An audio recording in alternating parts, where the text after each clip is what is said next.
So part second of Sovereign and Heartburn. So without wasting our time, let's start. और 20 साल पहले की story हमको दिखाई जाती है कि जो लूका है वो काफ़ी ज़्यादा बड़े थे as comparison to the prince Louis. और प्रिंस लुइस बोलते हैं कि मुझे मेरे पापा के पास नहीं जाना, मुझे आपके पास ही रुकना है, प्लीज़ हेल्प मी। तो फिर लूका बोलता है कि हमें अपने पापा मम्मी के साथ हमेशा रहना चाहिए जब तक हम लोग बड़े नहीं हो जाए। और यहाँ पर जो लुइस के जो पापा होते हैं वो अब बड़े होते हैं, अब छोटे कैसे हुए वो मुझे नहीं पता, आगे की स्टोरी में देखेंगे। तो लूका बोलता है कि नहीं, हमें अपने पापा मम्मी के साथ हमेशा रहना चाहिए। हम लोग देख सकते हैं कि जो प्रिंस जूलियस होते हैं काफ़ी ज़्यादा स्मार्ट होते हैं, उनके काफ़ी ज़्यादा फ्रेंड्स नहीं होते क्योंकि उनको लगता है कि मैं काफ़ी ज़्यादा स्मार्ट हूँ। और फिर जो लूका होते हैं कहीं ना कहीं वो प्रिंस जूलियस से काफ़ी ज़्यादा क्लोज आ जाते हैं और उसको मारते इसलिए हैं क्योंकि वो क्राउन प्रिंस बनने वाले हैं। और वो बोलते हैं अगर वो क्राउन प्रिंस बनने वाले तो उनको सब कुछ आना चाहिए, लड़ाई भी आना चाहिए कि वो लोगों के सामने स्टैंड कर सके, सब कुछ क्रिएट कर सके। और पता चलता है कि प्रिंस लुइस के रूम में कोई घुस के आ गया है और इधर पे इस सीन में ये दिखाया जाता है कि उसका पूरा खून भरा रहता है और तलवार रहता है शायद, जो उसके रूम में आए थे सबको मार दिया था और बोलता है कि मैं सबसे ज़्यादा स्ट्रांग हूँ। अब यहाँ पर ये स्टोरी बताता है और फिर जो आर्या होती है वो बोलती है आखिर मैं तुम्हारी कौन हूँ। अब ये हंसना मत कि अगर मैं बोलूँ कि मैं तुम्हारी रिबेल हूँ, मतलब एनिमी हूँ, क्योंकि तभी तो कंपटीशन होता है। अब यहाँ पर एक इंसान होता है वो बोलता है कि मैं क्राउन प्रिंस को मारूंगा, मैं सबसे ज़्यादा सुपीरियर हूँ।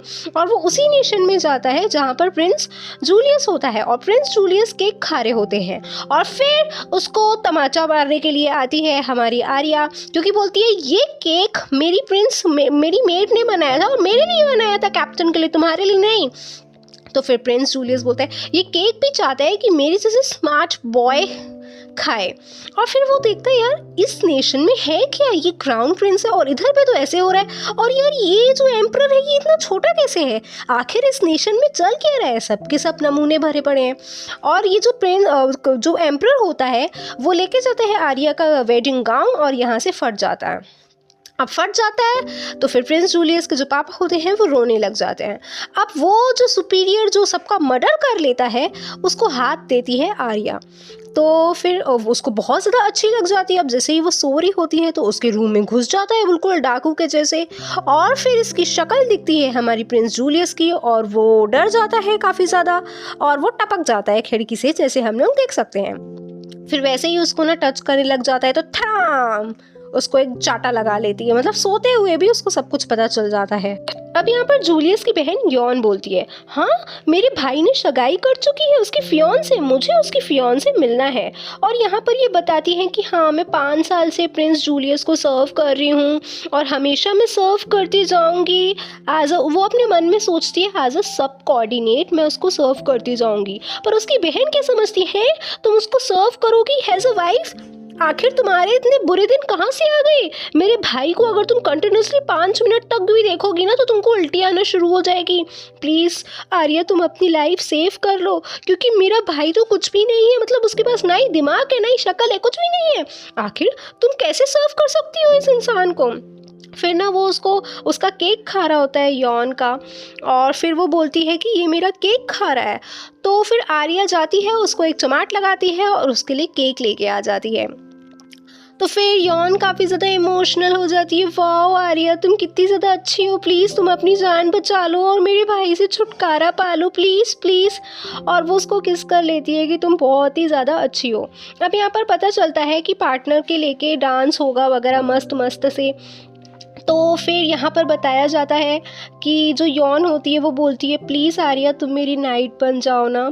और यहाँ पर जो जूलियस होता है वो भी बोलता है कि तुमको मेरा पार्टनर बनना पड़ेगा आर्या। तो वो बोलती है डांस का तो मुझे डी भी नहीं आता, अब मैं करूँ तो करूँ क्या। अब ये लोग जैसे ही प्रैक्टिस कर रहे होते हैं तो फिर जूलियस भी बताता है मैंने भी कोई डांस नहीं सीखा है, बस मैं इंस्ट्रक्टर से उसकी बातें सुन रहा था और मुझे पता चल गया। और मेरी मम्मी ने बचपन में बताया था कि हील्स जितना बड़ा होता है उतना अच्छा होता है, पर तुमको तो हील्स की ज़्यादा ज़रूरत भी नहीं है। और इसी तरीके से इन लोगों की बात हो रही होती है और फिर वो उसको बोलती है वैसे तुमको पता है पेनाल्टी, तुम लूज कर गई थी ना, तुम हार गई थी और तुम लूका के पास चली गई थी, मतलब वो लूका के पास गई थी। इस चीज़ को ना जूलियस को बहुत ज़्यादा गुस्सा आता है और कहीं ना कहीं वो वहाँ से चला जाता है। अब फिर आर्या देखती है यार इसको क्या हुआ। अब सब कोई आर्या को देखकर रोने लग जाते हैं। वाओ वाओ, तुम कितनी ज़्यादा प्रिटी लग रही हो आर्या इस ड्रेस में। क्योंकि वो पार्टनर वाला जो डांसिंग वाला है ना, वो डे आ जाता है और आर्या काफ़ी ज़्यादा प्रिटी लगती है। और फिर वो उसको मास्क पहनाता है और फिर जूलियस बोलता है कि आज का ये है कंपटीशन कि हम लोगों को एक दूसरे का हाथ नहीं छोड़ना है, और जिसने हाथ छोड़ दिया वो हार जाएगा। और मैं कैसे बोलूँ कि तुम काफ़ी ज़्यादा ब्यूटीफुल लग रही हो आर्या। तो आर्या बोलती है कि नहीं नहीं, कोई भी ज़रूरत नहीं है ये सब कुछ बोलने की। और फिर वो बोलता है ठीक है, I can show in many ways, in many other ways, वाह दिस इज़ सो ब्यूटीफुल। और वो नाचता हुआ जाता है। और जैसे ही वो अंदर जाते हैं हॉल में, सब कोई कपल्स होते हैं और बिल्कुल डांसिंग रेडी हो जाता है। और ये उसकी बहन और उसका होता है जिसके साथ पार्टनरशिप होता है। और फिर जो आर्या और जो जूलियस का डांस एकदम अजीब होता है, स्पिन स्पिन स्पिन, और वो उसको बिल्कुल हिला देता है। सब कोई इन दोनों का देखने लग जाते हैं। और फिर वे सोचती है यौन है ये कैसा डांस है, मतलब डांस ये लोग कर रहे हैं पर उछल बाकी लोग रहे हैं, ये थोड़ा अजीब था। तो वो सोचती है आर्या का पता नहीं क्या होगा, क्योंकि मेरा भाई तो पता नहीं क्या करेगा। और जैसे ही वो ना गलती से गिरने वाली होती है यौन, तो आ जाती है हमारी आर्या और उसका हाथ उसके कमर पे लग जाता है। दैट मीन्स वो अपना कंपटीशन हार जाती है।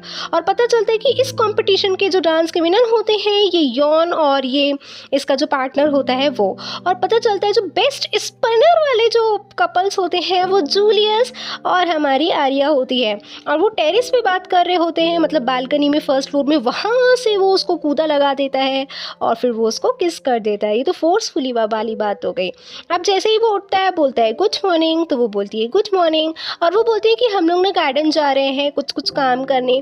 तो फिर वो सोचता है जूलियस को, मतलब ऐसा कोई बात बताओ जो तुम्हारी कोई हॉबी नहीं हो, तुम्हारी तो सभी हॉबी है, सब कुछ कर लेती हो तुम। और उसके बाद फिर ये पता चलता है कि बहुत ही अजीब अजीब बिल्लों की बातें होती है कि जो फर्स्ट विनर, मतलब जो जीत जाता है, मतलब जो यौन जीत जाता है, उसकी वजह से आर्या को ड्रेस देती है और मस्त से पहनाती है। तो वो बहुत ही ज़्यादा ब्यूटीफुल लगती है। तो जूलियस सोचता है पहली बार मेरी बहन ने सही काम किया है कि ये उसको ड्रेस पहनाई है, अगर मैं बोलता तो वो ड्रेस तो कभी भी नहीं पहनती। और फिर वो भी कपड़े चेंज करके वहाँ पर चला जाता है। बहुत अच्छे से खाना वगैरह होता है, सब कुछ होता है।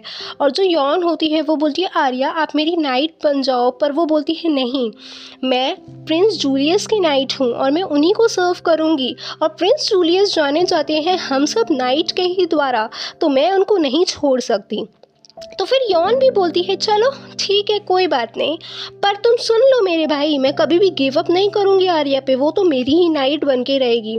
और इसी तरीके से इन पे लड़ाई हो जाती है। और फिर जूलियस बोलता है आर्या को तुमको याद है ना हम दोनों का कंपटीशन है जिसमें तुम हार चुकी थी, अब तुम पेनाल्टी के लिए याद रख लो, क्योंकि वो उसकी बहन को बचाने चली गई थी, याद है ना तुमको पेनाल्टी के लिए।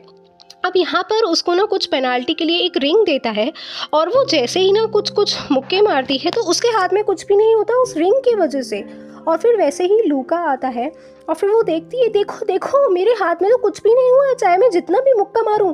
तो वो बोलता है ये तुमको कहाँ से मिली। फिर वो बोलती है कि मुझे प्रिंस जूलियस ने दी। तो उसने बताया था एंशियंट टाइम में ना ये एज अ कपल को दिया जाता था, गर्ल को दिया जाता था एज अ टोकन। और फिर वो बोलता है कि चलो चलो ट्रेनिंग के लिए तैयार हो जाओ। फाइनली वो उसको ट्रेनिंग करवाता है। फिर जैसे ही जूलियस और आर्या जा रहे होते हैं, जो तलवारबाजी का जो स्कूल होता है उसमें एक लड़की को ना एक टीचर बहुत ज़्यादा मार रहे होते हैं कि ये यूज़लेस है और कुछ भी नहीं करती। और आर्या तुम इसको ट्रिक सिखा दो ना, जैसे कि तुमने क्राउन प्रिंस को सिखाया, जैसे कि तुमने अपने जाल में क्राउन प्रिंस को बचाया, ऐसे तुम्हारी जो ट्रिक्स है वो भी इसको बचाओ। और उस बच्ची को वो बहुत ज़्यादा मारने लग जाता है। तो आर्या को आता है गुस्सा, उसको मारती है पंच और वो दीवार में चला जाता है अंदर। ये सीन होता है। अब वो जो बच्ची होती है वो उसको थैंक यू बोलती कि हाय थैंक यू। तो आर्या काफ़ी ज़्यादा खुश हो जाती है। और फिर जूलियस बोलते हैं कि आज भी मैं तुम्हारे रूम में चलूँ, मुझसे लव लव लव होगा। तो वो बोलती नहीं, आज मेरे पास खुद के मेरे प्लान्स हैं। और वो बोलते हैं कि आज तुम खुश लग रही हो यार, क्या है तुम्हारे प्लान्स।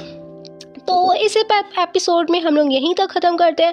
और गाइस ये स्टोरी ना काफ़ी ज़्यादा अजीब है, कोई नहीं आगे स्टोरी में पता चलेगा कि क्या हो रहा है। Till then bye bye, take care, keep watching, I hope you liking my stories, like share subscribe, bye bye.